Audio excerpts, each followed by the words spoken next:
শুভ সকাল বন্ধুরা, তোমরা সবাই কেমন আছো? আশা করি খুব ভালো আছো।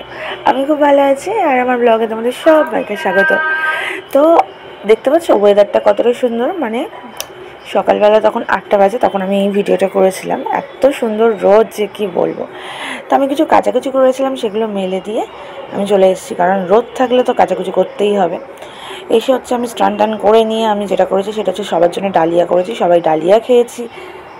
আর এদিকে হচ্ছে তোমার ছোট ছোট তোমার হচ্ছে ভোলা মাছ নিয়ে এসছে, মানে যেটা ওদের কাছে কোনো ব্যাপার না, মানে আমাদের ছেলেদের কাছে।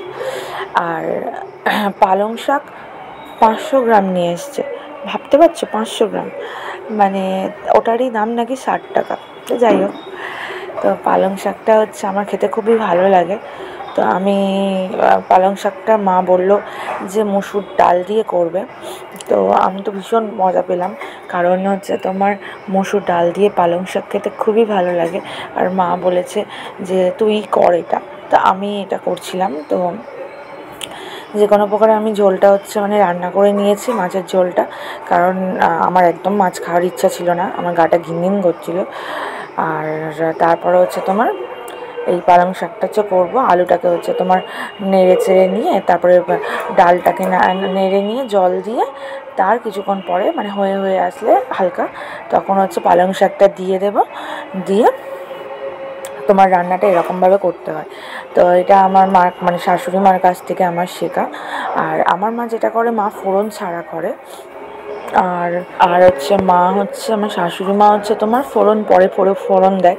ফোড়নটা মাই দিয়ে দিয়েছিল পরে, রসুন আর শুকনো লঙ্কার ফোড়নটা। আর আমি হচ্ছে তোমার ফোড়নটা দিইনি, কারণ মার হাতের ফোড়নের মানে যেন টেস্টটা যেন বেশি ভালো লাগে।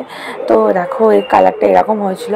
হ্যাঁ, অনেকে দেখে হচ্ছে তোমার ভাবে বাবা একদম ভালো নয়, কিন্তু আমি শুধু পালং শাকটা দিয়েই ভাত খেয়েছি, ঠিক আছে। ওরা হচ্ছে মাছের তরকারি দিয়ে ভাত খেয়েছে, দুই ভাই। আর মাছের তরকারিটা এইটুখানি ছিল, আমি বললাম তোমরা সাইড করো, আমি মাছ খাবোই না, ঠিক আছে। তো আমি এমনিতে মাছ খেতে বেশি পছন্দ করিও না। তো সন্ধেবেলা হচ্ছে ওরা দুই ভাই গিয়েছিল একটু কেনাকাটা করতে, আর এটা হ্যাঁ স্মার্ট বাজারে গিয়েছিল, আর কিছু কেনাকাটা ওরা দুই ভাই করে নিয়ে এসছে ঘরেতে। তারপরে হচ্ছে তোমার ওরা একটু বাজারও করেছিল। আর আমি বলেছিলাম যে দেখো আমি হচ্ছে সন্ধ্যেবেলা বেরোতে পারছি না আজকে, আমার শরীরটা ভালো নেই, তোমরা কিন্তু হচ্ছে একটু ভিডিও করে আনবে। ওরা অ্যাকচুয়ালি ভিডিও করতো না, কিন্তু আমি বলেছি বলে ভিডিওটা করেছে। আর দেখো ওরা হচ্ছে তোমার এই যে মাছটা, এটা হচ্ছে তোমার ছিল 26 কেজি হচ্ছে তোমার কাতলা ছিল, ওখান থেকে ওরা হচ্ছে পেটি দিকে হচ্ছে মাছ কিনে এনেছে। আর মাছের মাথাটা শুধু দেখো কত বড়, ঠিক আছে। তো নিয়ে এসছে, আর মাছটা ঠিক মাংসের মতন করে কেটেছে, এত সুন্দর যে কী বলবো। দেখো মাছটা হচ্ছে তোমার ছোট ছোট পিস করে কেটেছে, তাতেও ফুলে যাচ্ছে, মানে এতটাই চর্বি ছিল, ঠিক আছে। তো এটা হচ্ছে তোমার মানে গেবি গেবি করে রান্না করেছে, মানে আলু টালু কিছুই দেয়নি, ওরা রান্না করেছে। আমি কুন্ডা মান্না কেটে কুটে দিয়েছি, ভাত টাত সব করে টরে নিয়েছি। আর মা বাবা তো হচ্ছে তোমার এগুলো খাবে না, মা বাবার জন্য ওই জন্যই মিষ্টি আনা হয়েছিল। তো সন্ধ্যাবেলা কিছু মিষ্টি হচ্ছে খাওয়া দাওয়া হয়েছে, আর কিছু মিষ্টি মা বাবা আবার খাবে পাউরুটি দিয়ে দুধ দিয়ে, ওই জন্য রাখা আছে। আর রাত্রেবেলা হচ্ছে আমরা স্যালাড আর হচ্ছে তোমার মাছের তরকারি দিয়ে হচ্ছে তোমার ভাত খেয়েছি। আর মাছটা সত্যিই হচ্ছে খুব সুন্দর খেতে ছিল, আমার খুব ভালো লেগেছে।